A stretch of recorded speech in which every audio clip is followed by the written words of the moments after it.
Out here in the middle of nowhere, the last thing that Frederick expected to encounter was a pet. But the dog walking beside the road clearly had to have an owner. Only when he got closer to it and decided to follow the animal did he learn what it was really doing here. And Frederick knew that he had no other choice but to quickly call 911. Frederick could not help but be a bit confused when he saw a big Labrador dog walking alongside the road. He wondered what a dog like this was doing all the way out here alone. They were deep in the countryside, and Frederick himself was only out here because he was on a 6-hour drive to visit his mother in the next town, over. He looked around and did not really see any farms or other inhabitable places nearby. He also could not spot an owner or somebody else that the dog could possibly belong to. It was clear to him that this poor animal was out here alone, and as the dog lover he was, he could not just leave that poor animal behind. He stopped beside the dog with his window rolled down, and the animal immediately put his front legs into the door, catching Frederick off guard a bit. This dog was obviously familiar with cars and people, and he had guessed as much as there was seemingly no way that this dog had gotten here without a vehicle, and upon closer inspection, the animal looked well taken care of. It also had a pretty sizable collar around its neck, indicating that the animal should indeed have an owner. With the collar now so close, Frederick could inspect it a bit, but did not immediately find a name tag or any other information on it. But with a collar this size, it was possible that there was either a chip or a tracker inside. He was now left with a decision to make. What the hell was he going to do with this dog? It clearly wanted to interact with him. He first thought that it might want to get in, but when he opened up the back door of his vehicle, the dog actually took a few steps back. It also started to bark at Frederick, but not in a way that gave him the idea that the dog was threatened. It seemed to just want his attention. Frederick was unsure of how to proceed next. He wanted to help this dog as he had started to get more and more convinced that the animal was out here alone. The only way he could think to do that was to get the animal in his truck and drive it to the nearest animal shelter. They could send out messages that the dog was found, hopefully reaching its owner. But no matter what he tried, the dog would not get in his car. It would barely even let Frederick touch him. It was probably afraid he would get a hold of it and that it would get dragged into the car. Frederick could have decided then and there that this was simply not worth it and continued on his journey. But something inside him stopped Frederick from doing that. By now, he had figured out what this odd animal wanted. It wanted him to follow. Because every time Frederick took a step in the dog's direction, the dog took a step as well, and always in the same direction. This animal wanted to lead him somewhere, and Frederick had gotten extremely curious as to where this was. He looked in the direction the dog was trying to go, and it quickly became clear to him that there was no way he was going to get anywhere with his car. This was just about traversable on foot. He took a deep breath, locked his car behind him, and started to walk in the direction the dog was trying to go. And it was immediately clear that the animal really appreciated this. It started to wag its tail and continuously looked back at Frederick with an excited smile on his face. The animal had him exactly where it wanted him, and Frederick himself was just left with a lot of questions. He already texted his mother that he would be a bit later, but he had no idea how long this expedition was going to take. They trekked through the open field, Frederick trailing behind the eager Labrador. The field's simplicity belied the challenge ahead as they approached the dense forest. Towering trees cast long shadows, hinting at the unknown path they were about to take. Max led confidently, his tail high, pushing through the underbrush that marked the boundary between the known and the mystery of the woods. As the canopy thickened, Frederick's steps became hesitant. The cheerful daylight struggled to pierce through the leaves, creating a dim twilight underneath. He heard rustles and distant calls of unseen creatures, reminding him of the wilderness he had ventured into. The path, if it could still be called that, wound deeper into the forest, its twists and turns dictated by the dog's confident strides. In the quiet of the forest, Frederick noticed a shift. Max, who had maintained a certain distance, now allowed Frederick to come closer. This newfound trust was evident as Max paused, glancing back more frequently, ensuring Frederick was still there. Their silent communication grew stronger with each step, bridging the gap between man and animal, companion and guide. With the growing trust between them, Frederick saw his chance. He reached out swiftly and managed to grasp Max's collar. The dog, taken by surprise, paused but didn't pull away. Frederick's fingers explored the collar, finding the dog's name, Max, etched inside. No other details were present, but a hard, unfamiliar object within the collar piqued Frederick's curiosity. Feeling the hard object inside the collar, Frederick's curiosity intensified. He knew that uncovering the mystery of Max's journey was linked to this hidden item. With determination, he decided it was time to investigate further. His pocket knife, always ready for unexpected adventures, would be the key to unlocking the secrets that Max carried. The bond they had formed now led them to a new threshold of discovery. Frederick used his pocket knife with care, prying open the section of the collar that felt odd. Inside, nestled in the fabric, was a small, sleek device. Its metallic surface glinted in the limited light that filtered through the trees. Frederick turned it over in his hands, examining its ports and buttons, realizing it was more complex than a simple tag or beacon. At first glance, Frederick thought it must be a tracker. It made sense, considering Max was wandering alone. The idea that Max's owner could pinpoint his location at any time reassured Frederick momentarily. It explained how Max could seem so confident, so purposeful in his wanderings. But as Frederick scrutinized the device further, his initial assumption began to waver. Frederick's curiosity wouldn't let him walk away just yet. He inspected the device closer, noticing features that didn't match up with a standard tracker. There were no visible GPS coordinates, no blinking lights indicating a signal being sent or received. Instead, Frederick found a small speaker and a micro USB port, suggesting the device was meant for recording, not tracking. The realization dawned on Frederick that he was holding a recorder, not a tracker. This raised the question: why would anyone need to record what a dog hears or sees? The forest around them was silent, save for the natural sounds of wildlife. The idea that Max's adventures were being documented puzzled Frederick. It seemed like an unusual effort for an ordinary pet. Observing the device, Frederick noticed a feature he had overlooked: a send option. This meant that not only could the device record, but it could also transmit the recordings. The implication was unsettling. Could someone be listening to their movements and conversations right now? The thought sent a chill down his spine. Yet, this discovery only deepened the mystery of Max's purpose in these woods. Holding the device, Frederick felt like he was at the center of a puzzle with missing pieces. The recorder, hidden within Max's collar, suggested a purpose beyond casual monitoring. It was as if Max was part of a larger scheme, something clandestine.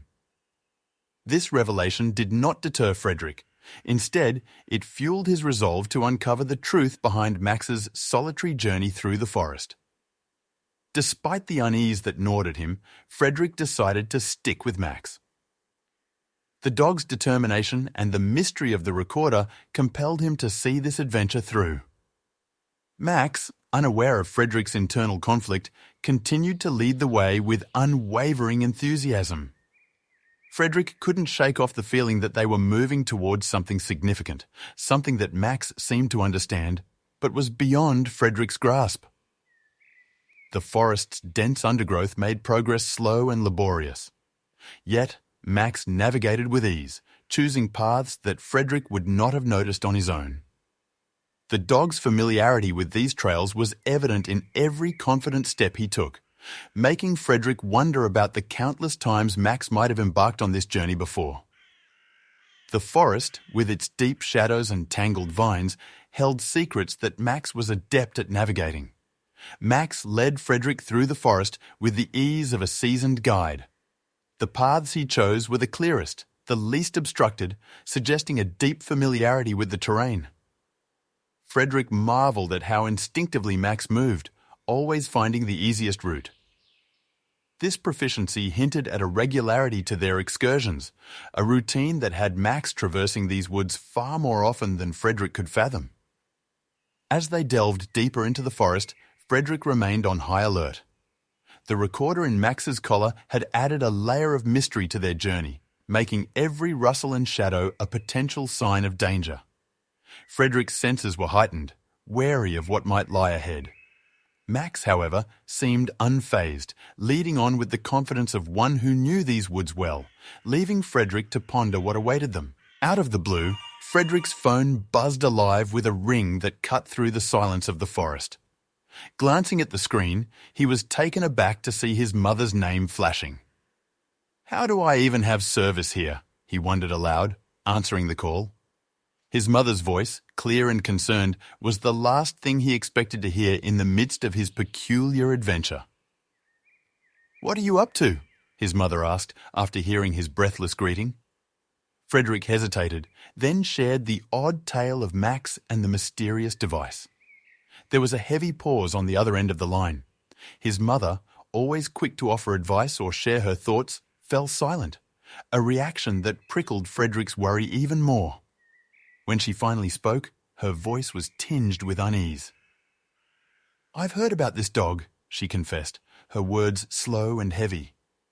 "It's like an urban legend around here." Frederick's steps halted, his grip on the phone tightening. The idea that Max could be part of a local myth was as intriguing as it was unsettling.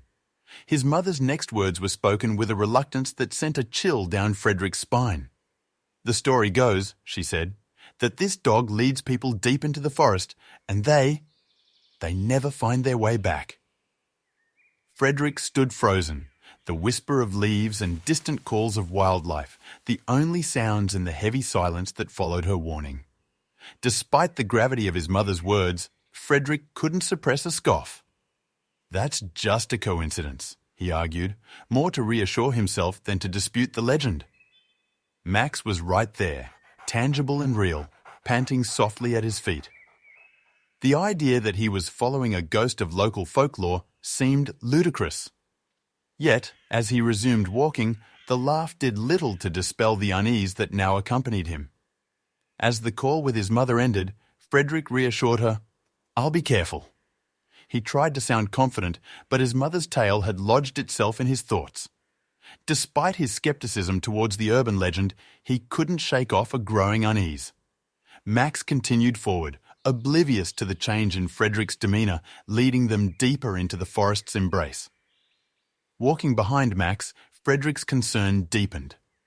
The dog's route zigzagged through the forest, no longer following any discernible path. The randomness of their trajectory troubled Frederick. The trees looked all too similar, and the absence of clear landmarks made him realize they were veering further from any route he might recognize. The adventure had taken an unsettling turn, leaving Frederick to question Max's intentions. The realization hit Frederick hard. They had strayed from the easy trails long ago. Panic fluttered in his chest as he acknowledged he might not know the way back. The forest, once an exciting mystery, now felt like a labyrinth designed to confound and confuse. Frederick's trust in Max wavered as the weight of their isolation became palpable. Deciding he'd ventured far enough, Frederick stopped. He faced the direction they'd come, determined to retrace his steps back to familiarity. The thrill of following Max had evaporated, replaced by a pressing need to return to where he felt safe. As he took his first steps away from Max, a sense of relief mixed with disappointment coursed through him. Frederick's decision to leave didn't sit well with Max. The dog's bark, once friendly and inviting, turned loud and aggressive.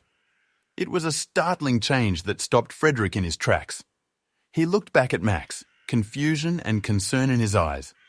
Had he made a mistake in trying to leave? Max's sudden shift in demeanour suggested there was more at stake than Frederick had realised. As Frederick attempted to leave, Max darted in front of him, blocking his path with a newfound aggression. Frederick's heart raced. The friendly dog he had followed was now an intimidating barrier. Max's eyes locked onto his, filled with an intensity that Frederick had not seen before. The shift in demeanor from companion to adversary was abrupt and frightening, casting a shadow of fear over Frederick. Max's lips curled back, revealing his teeth as he inched closer to Frederick. The dog's growl vibrated through the silent forest, sending chills down Frederick's spine. This was not the Max he had come to know. The dog's aggressive stance and slow advance made it clear. He felt threatened or was threatening. Frederick's instincts screamed at him to escape the impending danger. With no other option, Frederick turned and ran. He picked a direction, any direction, driven by pure instinct to escape the threatening presence behind him. Max followed, but to Frederick's surprise, he started to outpace the dog. The dense forest became a blur as he sprinted, adrenaline fueling his desperate flight.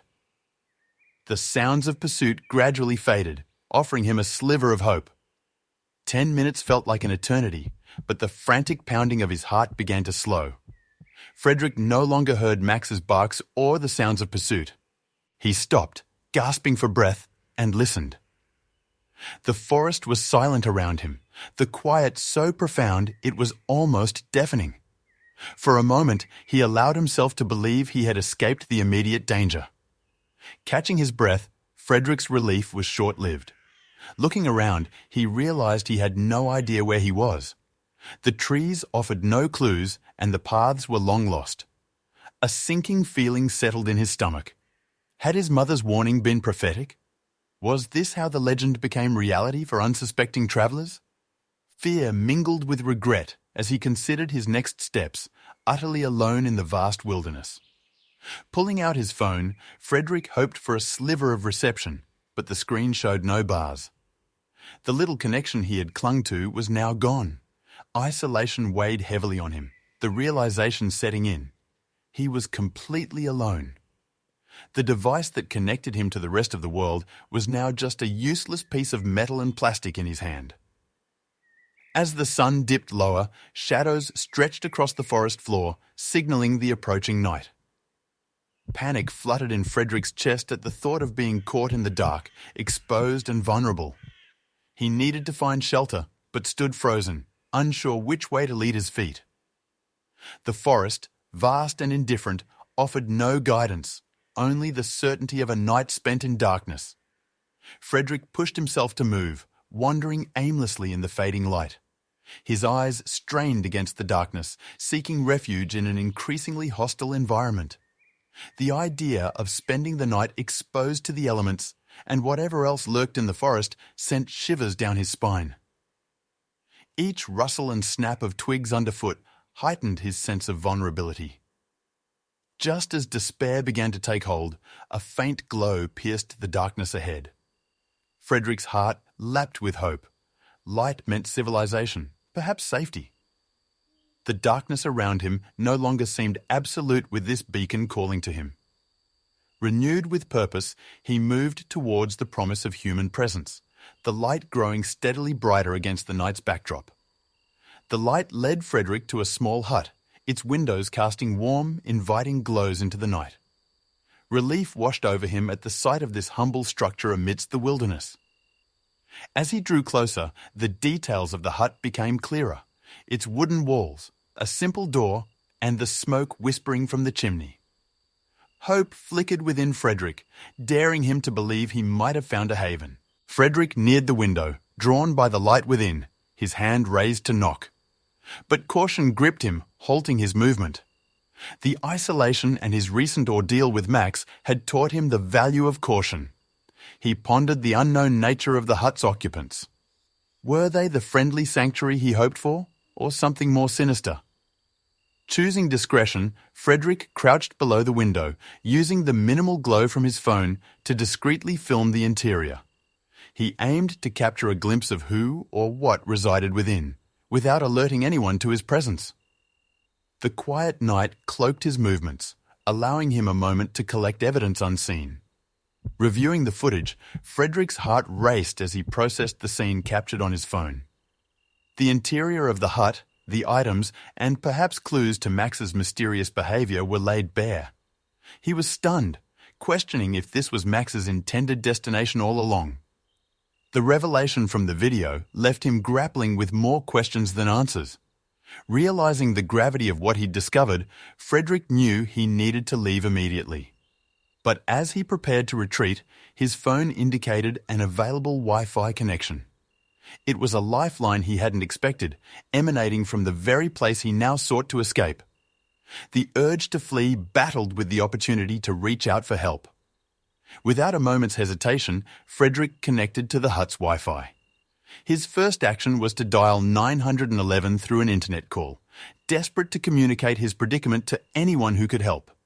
The connection established, he prepared to share his story, the incriminating video, and his location, hoping for a swift response to his unprecedented situation. Frederick quickly typed out his predicament, sharing the video and his location with the operator. The chat window was a small beacon of hope in the overwhelming darkness. His fingers moved with urgency, detailing the events that led him here, trusting this digital plea would bring the help he desperately needed. The vibrant glow of the screen was his only light when the commotion inside the hut shattered the night's calm. In an instant, his connection to the outside world was severed, the Wi-Fi cut off. The stark realization hit him. His presence was no longer a secret.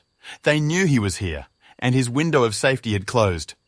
Chase begins, panic surged as Frederick heard the door burst open and a voice harshly command, "Get him!" The sounds of pursuit filled the air, prompting him into immediate flight. Adrenaline fueled his legs, pushing him into the darkness away from the hut, away from the voices. But it was the sound of a familiar bark that truly spiked his fear. Max's pursuit. As he darted between the trees, a glance over his shoulder confirmed his fear. It was Max, his form a shadow against the lesser darkness, driven by anger or command. The dog he had come to know, now an instrument of his pursuers, was relentless. Max's growls and the rapid patter of his paws on the forest floor were close behind, too close. Realizing the futility of his escape in the enveloping darkness, Frederick stopped, turned, and faced the charging dog. His heart pounded in his chest, resignation mixed with fear. He braced for the impact, for Max's teeth. It was a moment of truth, confronting what he hoped would never come. The night held its breath as man and dog stood on the precipice of confrontation. As Max's teeth were mere inches away, his aggressive demeanor shifted. Instead of biting, he stopped, his nose twitching as he sniffed at Frederick, recognition flickering in his eyes. The dog that had chased him with such fervor now hesitated, caught between orders and memory. Max's growl faded as he recognized Frederick, the tension in his body easing. The aggression dissolved into curiosity as he sniffed around, reaffirming his familiarity. Frederick, relieved, realized Max did not see him as a threat, but as the friend he had walked with earlier. The bond they had formed, however brief, had made an impact on the dog. Thinking quickly, Frederick tore a piece of his shirt, grimacing as he dabbed it against the blood from a scrape on his knee. He needed Max to return to the cabin to throw off any further pursuit. Gently, he placed the bloodied cloth in Max's mouth, hoping the dog would carry this misleading token back, signaling a false victory. Max, understanding or simply complying, took the cloth and turned back towards the cabin. As the sounds of his departure faded, Frederick found himself alone once again, enveloped in quiet and darkness. He had bought himself time, a precious commodity. Now, all he could do was wait for the sound of rescue, hoping his message had brought the help he desperately needed. After what felt like an eternity, the distant chop of helicopter blades broke the silence of the night. Relief washed over Frederick as lights pierced the darkness, converging on the cabin. The officers moved quickly and quietly, catching the cabin's occupant by surprise in his sleep. The swift arrest was a testament to their efficiency, and soon Frederick heard voices calling his name, the nightmare finally coming to an end. In the quiet of the early morning, the police station buzzed with activity as officers brought in Frederick, Max, and the mysterious man. The atmosphere was charged with the anticipation of unraveling the night's events. As they were escorted through the corridors, Frederick felt a mix of relief and apprehension, while Max remained close by, seemingly aware of the gravity of the situation. Inside the interrogation room, Frederick shared his harrowing tale, recounting every detail from his encounter with Max to the discovery of the cabin. The man, when questioned, offered little against the mounting evidence. The items and trophies found at his residence spoke volumes, painting a clear picture of his illicit activities in the forest. It was a story of greed overshadowed by Frederick's survival and bravery. The investigation revealed the man's extensive involvement in illegal poaching, targeting rare forest animals for their value on the black market. His home, a grotesque display of his conquests, held irrefutable proof of his crimes. The man had turned the wilderness into a hunting ground, exploiting Max's skills for his own benefit. The evidence of his wrongdoing was overwhelming, sealing his fate in the eyes of the law. Max, once a pawn in the man's unlawful pursuits, was recognized for his exceptional training. His ability to lure animals, a skill honed by his owner, had been manipulated to include humans, as Frederick had unwittingly experienced.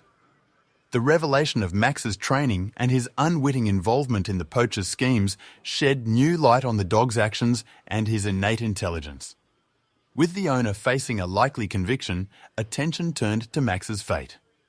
The police, moved by the dog's story and Frederick's bond with him, were optimistic about finding Max a new home, one where his intelligence and skills could be used for positive purposes, perhaps even in service. As the investigation drew to a close, there was a collective hope that Max would soon begin a new chapter, far removed from the shadows of his past.